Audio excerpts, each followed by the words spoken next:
Emotion is everything, so let's talk film.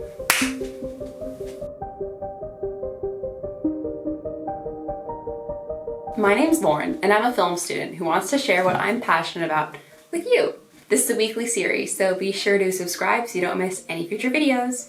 Today, I'll be talking about the editor and sound designer Walter Murch and his famous rule of 6. This has come up so many times in my classes, and as I recently had the honor of being able to be in a Zoom call with Walter Murch with my class, I just thought this had to be the first video I made for this series. Walter Murch is known for editing Apocalypse Now, The Godfather Part 3, The Talented Mr. Ripley, The English Patient, among many others. This video is not sponsored in any way, but his book, In the Blink of an Eye, is a great read and it really helps you get into the mindset of Walter Murch. So if you're interested in looking into that, I can link the Amazon down below, but it's once again not sponsored. Now, on to the rule of 6.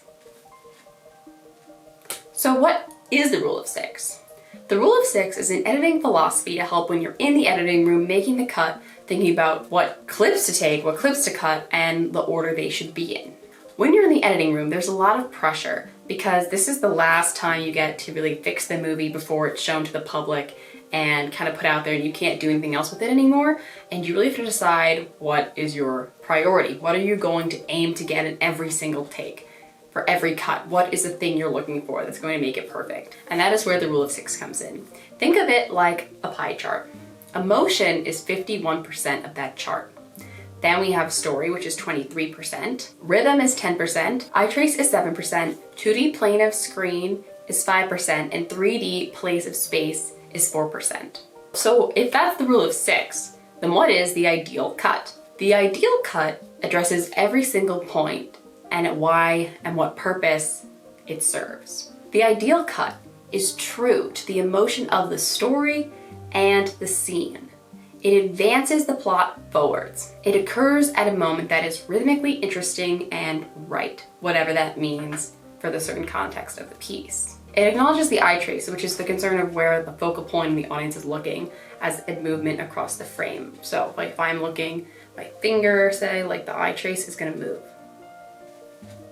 Okay. It also then respects planarity and the 3D continuity of the space. So right now I'm here. If the next cut, you see there's that nice line splitting my head. If the next cut, I'm over here, that's obviously messing with the 3D space if theoretically I'm still supposed to be here. So as I mentioned at the beginning of this video, emotion is everything. Emotion comes first.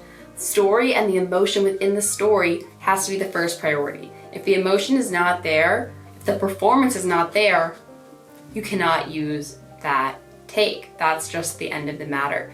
You have to make sure that as an editor, you're making sure that the story is going along well. Obviously, ideally, you do want all of these things to happen for your piece. But if you need to sacrifice something, you want to start from the bottom up. Because as you think about the pie chart, the things that are worth 4, 5, 7%, those don't really matter as much as the things that are worth 10, 23, and obviously 51% of the game. You have to make sure emotion is there. That is the thing you absolutely need to have. There's one takeaway from this video. Emotion comes first. Audiences will overlook technicalities if the performance is effective, if the performance is good, but it does not work the other way around. How many times have you seen a movie where like, oh, I mean, this was good, or like the lighting was nice, they had nice shots, but the story, that is what you don't want to happen. You want to have the story and the emotion. That is what you leave the theater thinking, wow, I've been blown away. And obviously you want those strong technicalities there to just make your performance and your piece Oscar worthy. At the end of the day, it is about what audiences are going to feel because that is what they're going to remember. And that wraps up this video. If you learned something, please give this video a like and comment any feedback or questions down below.